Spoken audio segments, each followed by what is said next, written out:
Finanças Matemática, capítulo 0. Quais são os diferenciais desse curso em relação a outros? A gente procurou criar uma base sólida teórica sobre os modelos. O que significa base sólida?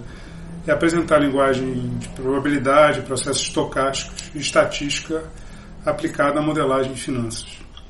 Então, para isso, você tem que desenvolver um modelo e depois tem que implementar esse modelo no computador. Então, a gente vai apresentar também métodos numéricos e a linguagem de métodos numéricos dentro de finanças.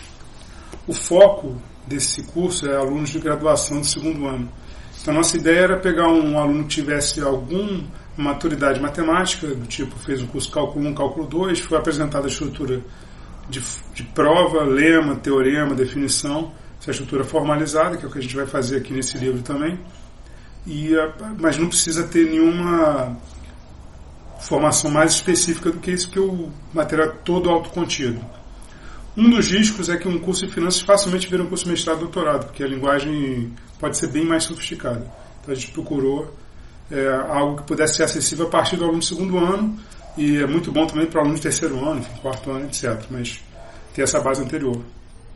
A implementação no computador é uma parte fundamental num livro que se pretende ser aplicado, e isso se dá através dos projetos que estão no final de cada capítulo, que são parte integrante dessa disciplina. Além disso, todo capítulo tem muitos exercícios, e esses exercícios eles foram exaustivamente testados em sala de aula, e muitos deles foram aprimorados e criados nesse contexto, para endereçar a dificuldade que a gente de fato viu nos alunos em relação ao conteúdo. Quanto ao software, a gente não foca em nenhum software em particular, os algoritmos são em pseudocódigo, mas é comum a implementação em Python, R, ou Julia, que é uma linguagem que tem aparecido bastante, ou até mesmo em planilhas, do tipo LibreOffice, também pode ser feito. Os tópicos abordados são os seguintes. No capítulo 1, a gente apresenta a linguagem de finanças. Então, mercado financeiro, ações, bolsa, como funciona uma bolsa, o que são ativos e derivativos em cima dos ativos, esse tipo de linguagem da aplicação. Na seção 1.7 é a primeira vez que a gente vai fazer conta nesse capítulo, primeira e única vez, que a gente vai de fato precificar contrato e ter uma introdução geral a essa parte de finanças matemáticas. Na seção 1.8 a gente vai apresentar o panorama do uso da matemática nas finanças, diversas áreas, que o livro vai buscar abordar praticamente todas essas áreas, também desenvolver ao longo dos capítulos.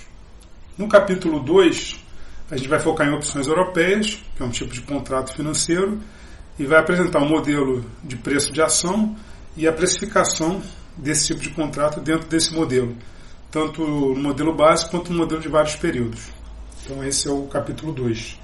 Capítulo 3 vai ser uma revisita do capítulo 2 e parte do capítulo 1, só que agora com a roupagem da linguagem de probabilidade e processos estocásticos. Então a gente vai realmente definir o que é variável aleatória, esperança condicional, martingale, dentro desse contexto desse modelo de precificação de contratos. Aqui eu faço uma pausa para falar sobre filosofia geral de aprendizado. Você, quando vai aprender alguma coisa, você não aprende da primeira vez tudo. Então você dá uma primeira passada, que aqui seria no capítulo 1, sobre precificação de derivativos. Capítulo 2 dá uma segunda passada, já um pouco acima. Você já aprendeu, já veio com a experiência anterior. E esse terceiro capítulo vai dar mais um giro na espiral, que você vai terminar um degrau acima. E assim vai o processo de aprendizado em espiral, em que você revê a mesma coisa, mas sempre do ponto de vista um pouco mais sofisticado. Essa seria a ideia geral, e é assim que a gente aprende efetivamente. A gente não consegue passar direto daqui para cá.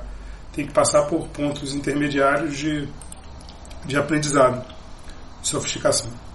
Capítulo 4, a gente vai colocar no computador tudo isso que a gente viu até esse ponto, o modelo de precificação. Então, a gente vai abordar a questão da calibragem do modelo, que é uma coisa muito importante, que é como determinar os parâmetros, fazer a simulação e fazer a precificação, tanto no método explícito, quanto também vai ser a introdução, chamado método de Monte Carlo, que é uma coisa muito utilizada aí em modelos probabilísticos, de forma geral. O capítulo 5 vai apresentar opções americanas, que é um contrato um pouco mais complicado. E para apresentar esse contrato, fazer a formalização da teoria, a gente precisa aprofundar um pouco em funções convexas, desigualdade de Jansen e a ideia de tempo de parada em processo estocástico para verificar as características matemáticas desse modelo. E esse modelo também vai ser implementado no computador, vai ter a parte de precificação numérica desses contratos. Capítulo 6, a gente muda de área e vai falar sobre carteiras e otimização de carteiras. Carteiras em finanças são um conjunto de ações que a gente escolhe para colocar uma certa quantidade de recursos. E a questão é como alocar esses recursos de forma ótima entre essas ações, por exemplo. E para isso você tem alguns modelos para isso, que é a chamada teoria de Markovitch, modelo CAPM, e que a gente vai apresentar nesse capítulo, junto com a ideia com os conceitos de covariância e correlação de probabilidade que são usados para o estudo e as definições em torno da teoria de carteiras.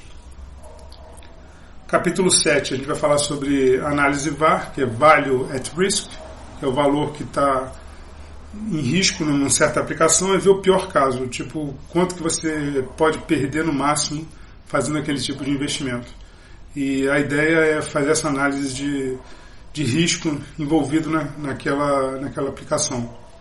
E tem vários métodos para se fazer isso. A gente vai apresentar 3 métodos: o histórico da variância de Monte Carlo, do Value at Risk, que é uma área importante aí da finanças, que é a gestão de risco e análise VAR.